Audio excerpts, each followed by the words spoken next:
Olá, a palavra de Deus vem até nós no capítulo de Hebreus, capítulo 5, versículo 1, diz assim: todo sumo sacerdote é escolhido dentre os homens e designado para representá-los em questões relacionadas com Deus e apresentar ofertas e sacrifícios pelos pecados.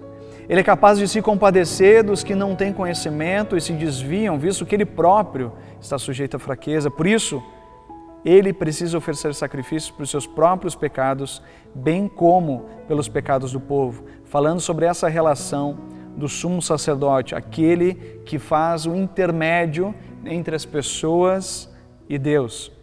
E aí ele fala no versículo 4, ninguém toma essa honra para si mesmo, mas deve ser chamado por Deus, como de fato foi Arão. Ele está falando, deve ser chamado por Deus para fazer essa mediação entre o povo e Deus. Só alguém chamado por Deus, só alguém cuja vocação veio do próprio Deus.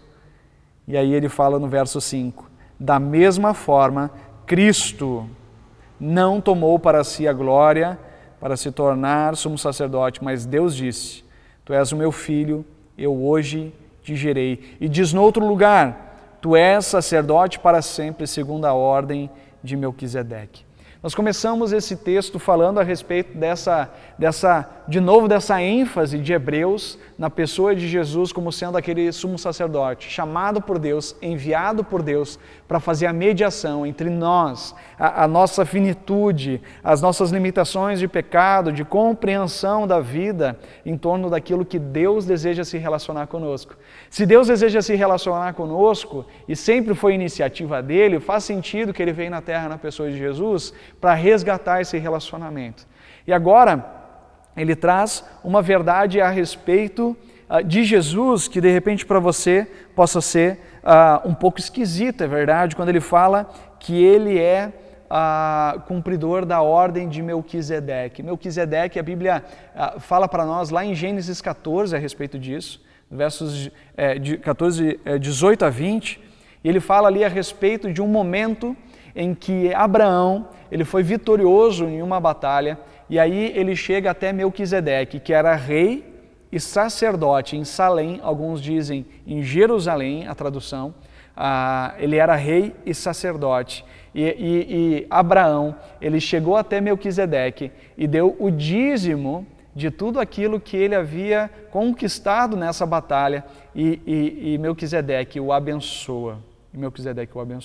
Mas por que Hebreus retoma isso falando que Jesus cumpre a ordem de Melquisedeque? Deixa eu trazer isso de uma maneira muito objetiva para você. Primeiro, ele está declarando que Jesus ele é rei e sacerdote, ou seja, Jesus reina sobre todas as coisas, ele é rei dos reis, ele é soberano, ele é poderoso. Mas a segunda coisa é que ele é sacerdote. Nós temos visto isso no livro de Hebreus. Ele faz o quê? A mediação entre nós e Deus. Só existe um mediador entre Deus e os homens, a saber, Cristo Jesus. Por isso, ele é rei e ele é sacerdote. A segunda coisa é que ele é o cumprimento da descendência de Davi. Quando ele fala como filho te gerei, ali é uma referência a um salmo, e esse salmo fala a respeito daquele que viria, o Messias, aquele que cumpriria a promessa, a descendência de Davi, cujo seu reinado duraria para sempre.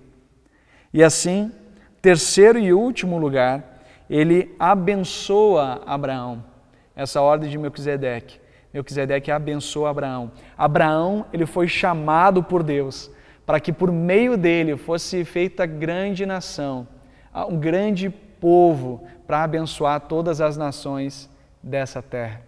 E por isso, Jesus, ele é o cumprimento dessa promessa, e ele abençoa a igreja, o seu povo, para continuar essa bênção a todas as nações da terra. 1 Pedro 2,9 diz, vocês, porém, são geração eleita, sacerdócio real, nação santa, povo exclusivo de Deus, para anunciar as grandezas daquele que os chamou das trevas para a sua maravilhosa luz. Por isso, a ordem de Melquisedeque, cumprida em Jesus, é que ele é rei e sacerdote. O seu reinado dura para sempre e ele, ao morrer na cruz e ressuscitar, abençoa a igreja para continuar essa promessa feita a Abraão de ser bênção às nações. Que Deus abençoe a você e você possa continuar sendo bênção a todas as pessoas nesse tempo tão difícil que passamos. Amém.